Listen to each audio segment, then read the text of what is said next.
இயற்கையும் ஆன்மீகமும் கலந்த பூட்டான் மறக்க முடியாத பயண அனுபவங்களை பற்றி பார்க்கலாமா வாங்க. பூட்டான் இந்தியாவின் வடகிழக்கு எல்லையில் இமயமலை பகுதியில் அமைந்துள்ள ஒரு அண்டை நாடு. உலக வரைபடத்தில் மகிழ்ச்சியை மட்டுமே தனது நாட்டின் முதன்மை வருவாயாக கருதும் ஒரே தேசம்தான் பூட்டான். வாழ்நாளில் மறக்க முடியாத அனுபவங்களை தருகிறது அந்த நாட்டில் உள்ள முக்கிய இடங்கள். அதை பற்றி தான் நாம் இன்றைக்கி பார்க்க போகிறோம்.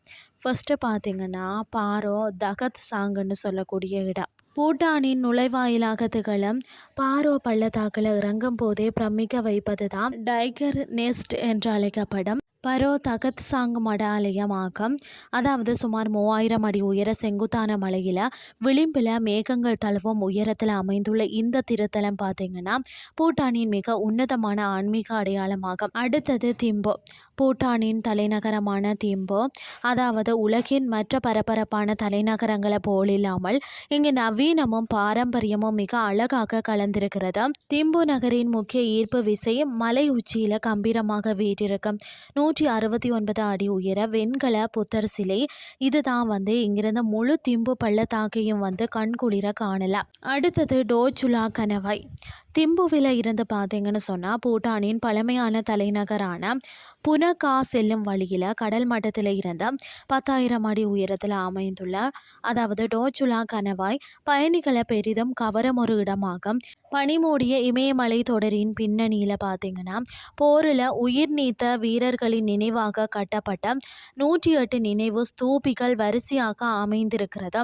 அடர்ந்த பனிமூட்டத்திற்கு நடுவே இந்த ஸ்தூபிகளை சுற்றி உலா வருவது தான் ஒரு கனவு உலகிற்கு பயணிப்பது போன்ற உணர்வை தரும். அடுத்தது பார்த்தீங்கன்னு சொன்னால் புனாகா சோங். இது பூட்டானின் மிக அழகான கோட்டையாக கருதப்படுவது தான் இந்த புனாகா சோங் ஆகும்.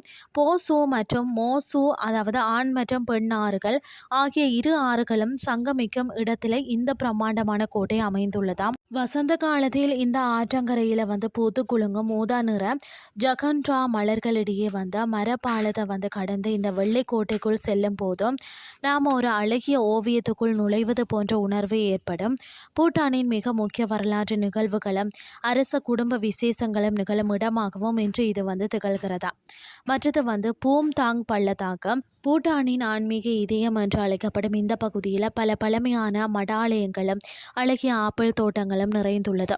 அது மட்டும் இல்லாமல் பார்த்தீங்கன்னா அழகிய ஆப்பிள் தோட்டங்களும் நிறைந்துள்ளது.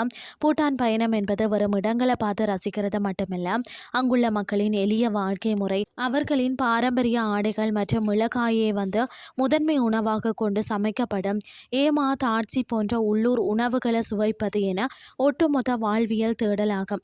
அமைதியும் இயற்கையின் தூய்மையையும் தேடி அலையும் ஒவ்வொரு பயண காதலனும் தன் வாழ்நாளில் ஒரு முறையாவது சென்று வர வேண்டிய உன்னத தேசம்னு சொன்னால் அது பூட்டான் தான். இன்றைய கிறிஸ்டி உங்களுக்கும் பிரயோசனமாக அமைஞ்சிருக்கும்னு சொல்லி நானும் நம்புகிறேன். இதே மாதிரி மற்றும் ஒரு கிறிஸ்டின் வேலை உங்களை சந்திக்கிறேன். நன்றி.